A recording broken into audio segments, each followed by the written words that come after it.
I'm Marty Stouffer. Last time we met Raven, a black band stallion who fights to protect his family of wild mares and colts.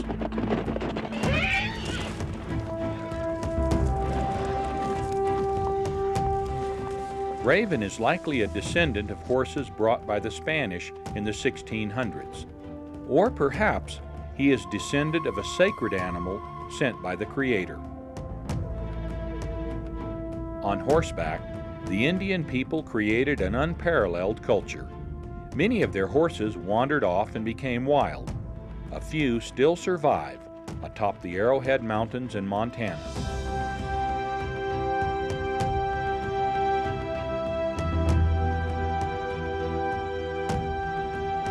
In spring, Raven's band migrates to the high country with 3 colorful new colts. Raven's youngest mare is a beautiful Palomino who has a colt the color of an arrowhead sunrise.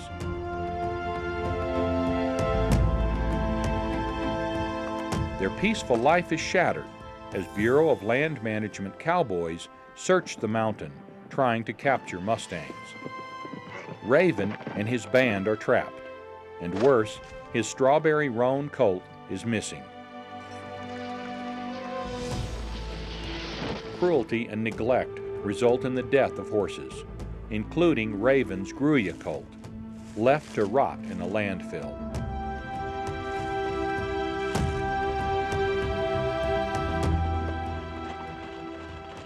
Raven's band is finally released as winter is setting in. He has lost 2 of his 3 foals, but life will go on. The surviving Mustangs once again face the cold challenge of a Montana winter, as we continue our story, Year of the Mustang.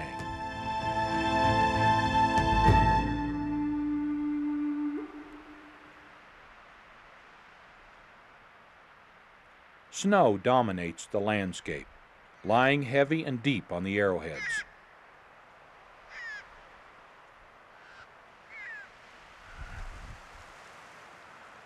Some horses, mostly bachelor stallion bands, choose to brave the deep snows and sub-zero temperatures in the high country.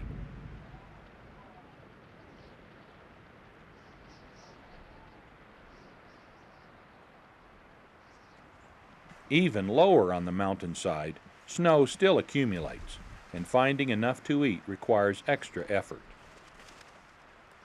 One winter, over 2 decades ago, horses were marooned in snow so deep it claimed the life of every foal and many of the older horses. In the shadow of the Bighorn Mountains, below the level of perpetual snow, Flash is grazing on brittle grass and coarse sage.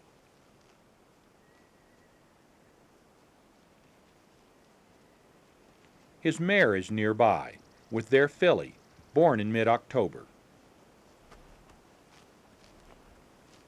The foal's 2-year-old brother grazes protectively next to his little sister. The October filly has survived the harsh winter weather.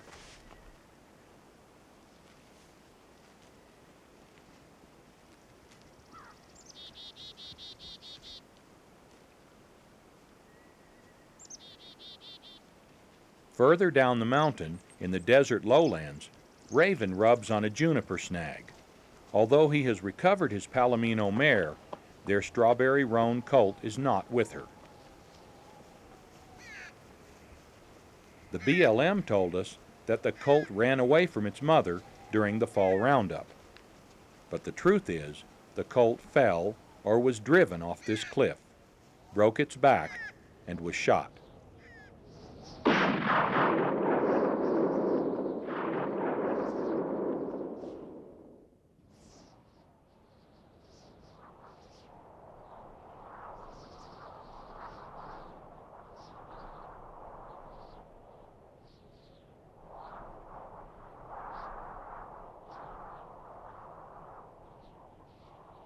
Despite the loss of 2 colts, Raven's band is rebuilding. The buckskin mare has given birth to a filly we name Mahogany. The Gruyere mare also has a brand new filly, named Smoky.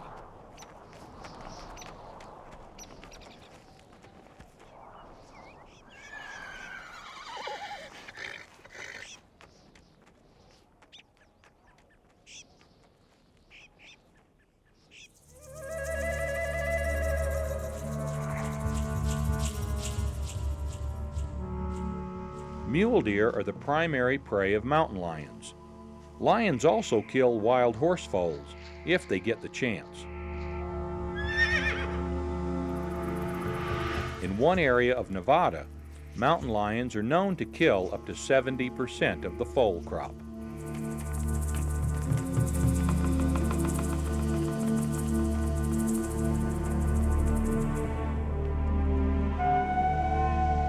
The alert buckskin mare makes an attack unlikely.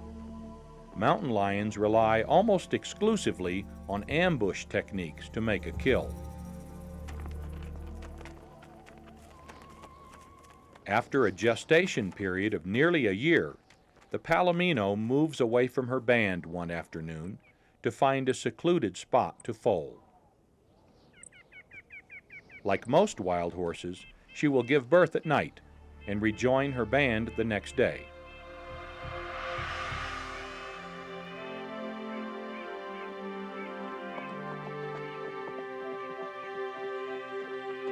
In mid-morning, she returns with a newborn unlike any other in the Arrowheads.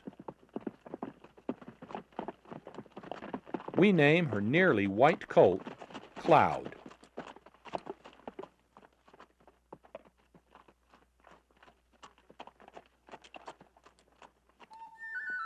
On his birthday, Cloud climbs the mountain with his family to find water.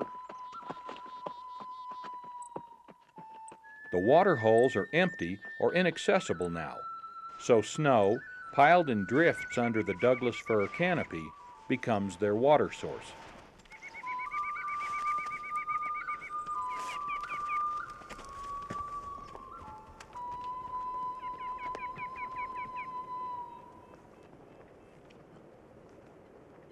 Diamond has become a sturdy yearling. His older brother, Little Raven, is gone from the band, probably driven out by Raven when the buckskin mare came into estrus. In this way, wild horses avoid inbreeding. Cloud will nurse for 3 or 4 minutes several times an hour, rapidly adding weight to his 70-pound frame.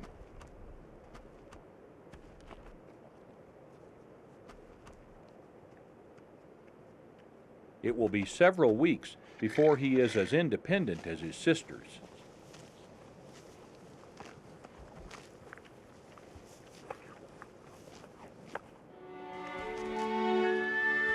For all newborn foals, the simple act of laying down is difficult.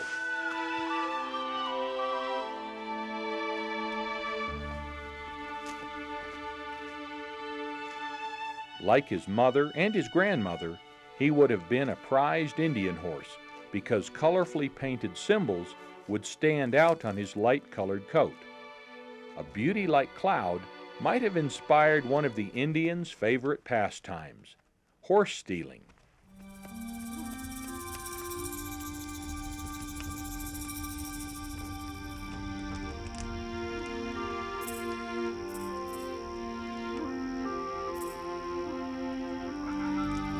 favorite horse was sometimes tethered to the wrist of its owner to make it more difficult to steal.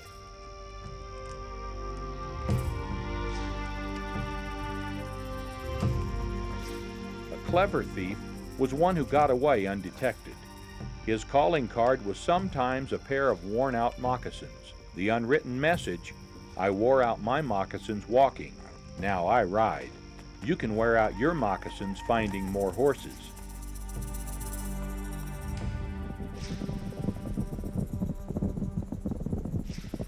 Successful braves would ride night and day, putting as much distance as possible between themselves and their victims.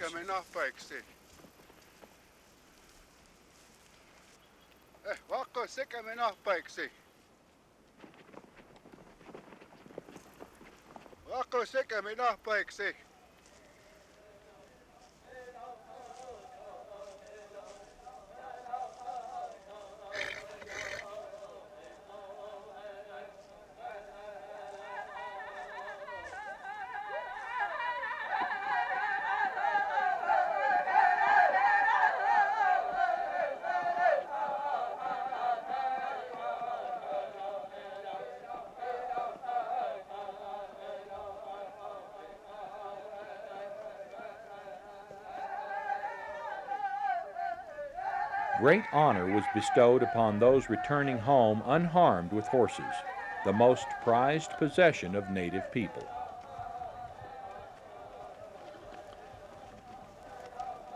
Many Crow Indians believe the wild horses of the Arrowheads are their ancestral ponies.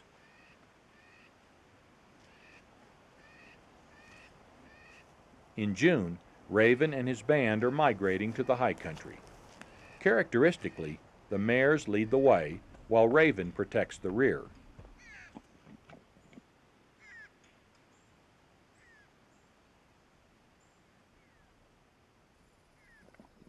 Over a dozen family bands, as well as groups of bachelor stallions, gather again to graze the alpine meadows.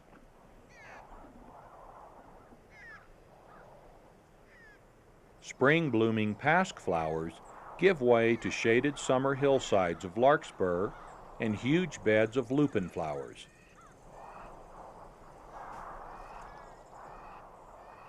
This Mustang mare learned, probably from her mother, that lupin, poisonous at other times of the year, is safe to eat now. The resourceful Mustangs even dig for their own minerals. Cloud learns where to find this natural substitute for the salt and mineral blocks humans give to their domestic horses. Mahogany licks the calcium-rich limestone rock. Not far away, another black band stallion, Opposite, named for the white boots on his right front and left back legs, spars with other stallions.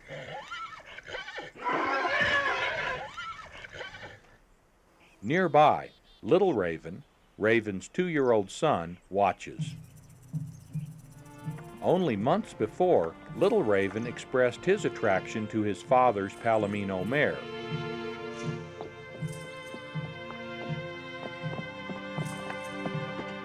His submissive, teeth-clacking gesture did not work to appease Raven. Now he is alone for the first time. It won't be long, however, before he has company. The Sabino's behavior will not go undetected.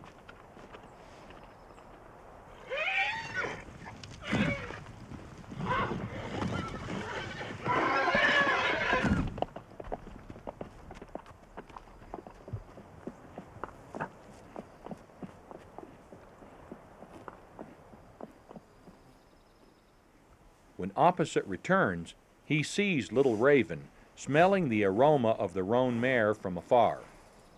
Opposite examines the 3-year-old. For an animal with a sense of smell significantly keener than ours, the odor must be revealing. Opposite will soon kick the young stud out of the band. Unpredictable weather on the mountaintop can turn a sunny day into a whiteout in a hurry.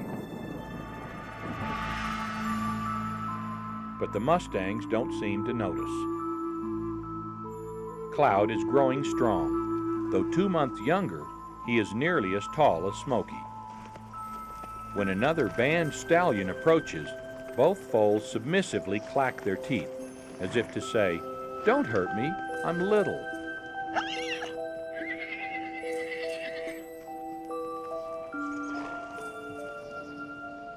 Birth color does not guarantee what a colt will look like as an adult.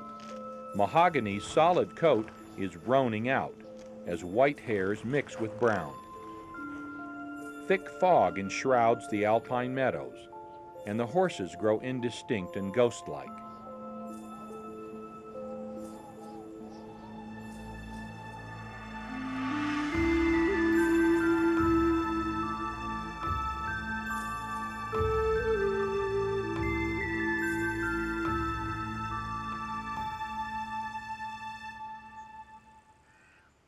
Just as quickly, the fog blows through, and Cloud is up and ready to play.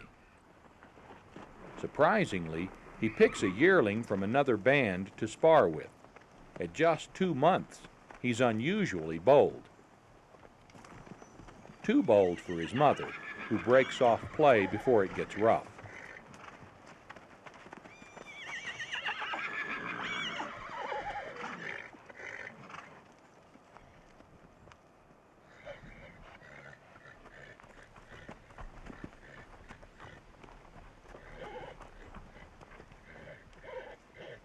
The gruya looks remarkably like Diamond's dead brother. As foals, the two played like this all the time, mock battles to develop necessary stallion skills.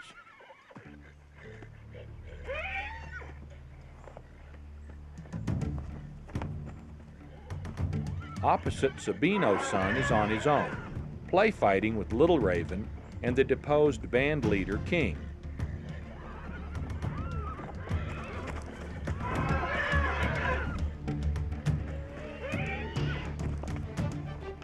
These bachelor alliances may last for a few days or many years.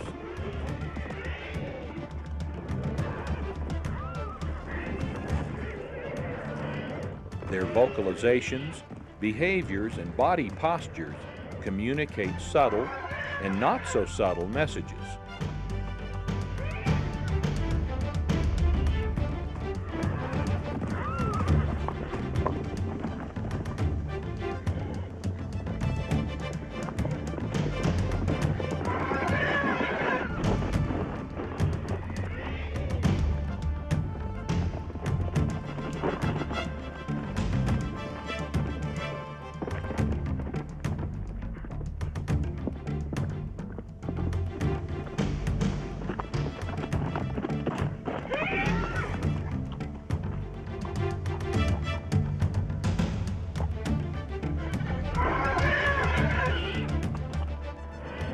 Part battle, part ballet, the dance of the stallions atop the arrowheads is a sight never to be forgotten.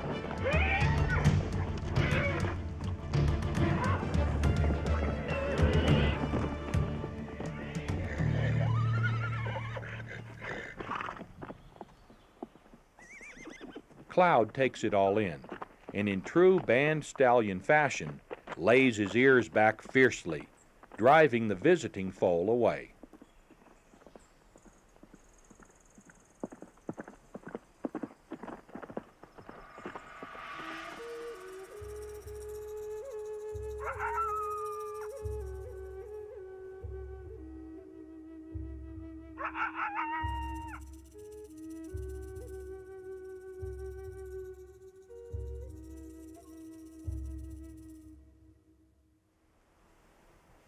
There was abundant snowfall over the winter. Much of it remains even into midsummer.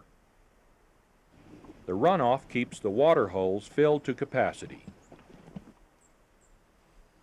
Little Raven and the Sabino hang out together. As new bachelors, they're on the bottom rung of the bachelor society hierarchy.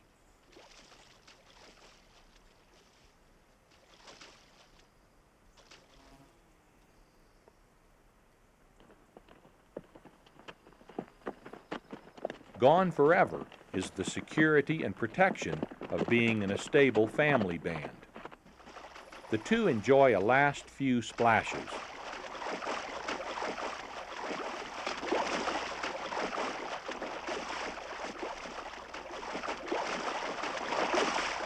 Raven's band is coming.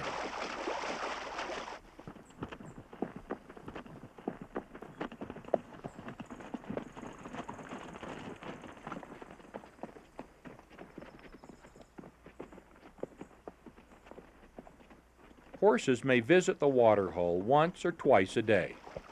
They drink their fill, perhaps a gallon or more at a time. If another dominant band is not waiting, there's plenty of time just to play and enjoy the cool water.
Mud and soft sand coats sensitive skin and protects from biting flies.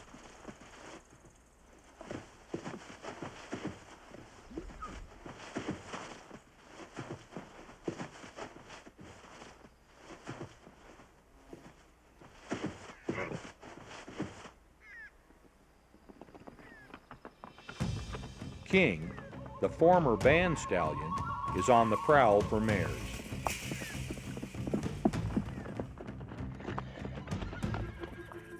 Raven gets distracted and nearly injured while sparring with another stallion.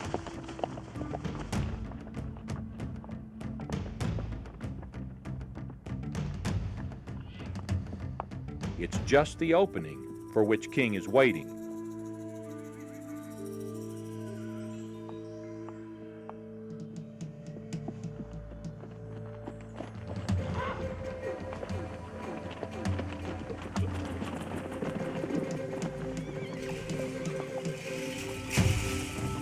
In consort with a Gruya bachelor, King makes his move. Together, the two stallions engineer the theft of Raven's mares.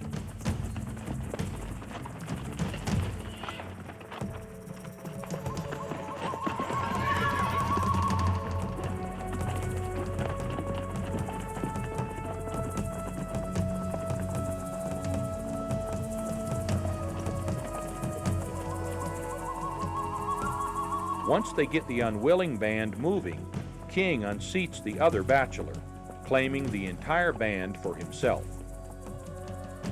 When Raven returns, he finds his family missing.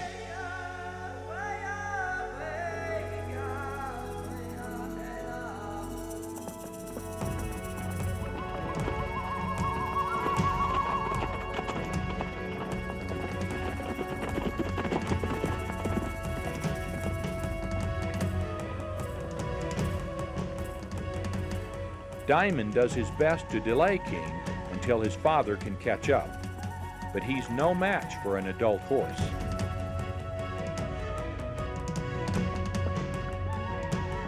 With Raven in pursuit, they disappear over the ridge.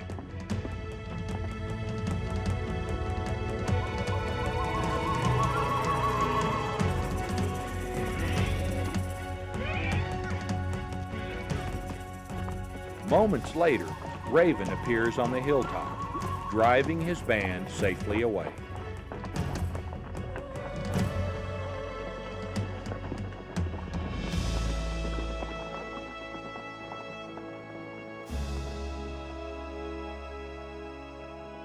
King retreats to the water hole. By year's end, however, he will succeed in finding a mare. Meanwhile, Flash is fighting off a serious challenge from the same bay bachelor he fought a year earlier. Some bachelor stallions seem to shadow one band. This is the case with the bay.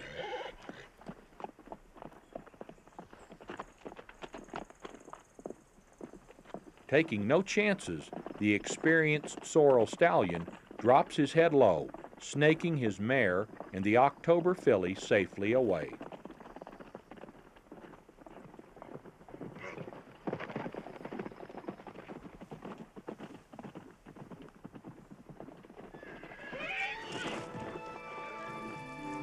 Cloud watches and learns. Perhaps one day he too will become a great band stallion like his father.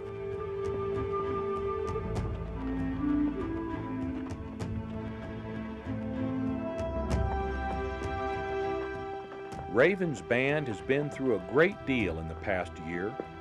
Their incredible adventures together have strengthened their bond. Like their ancestors before them, they have survived and even flourished in the face of adversity, passing on knowledge from one generation to the next.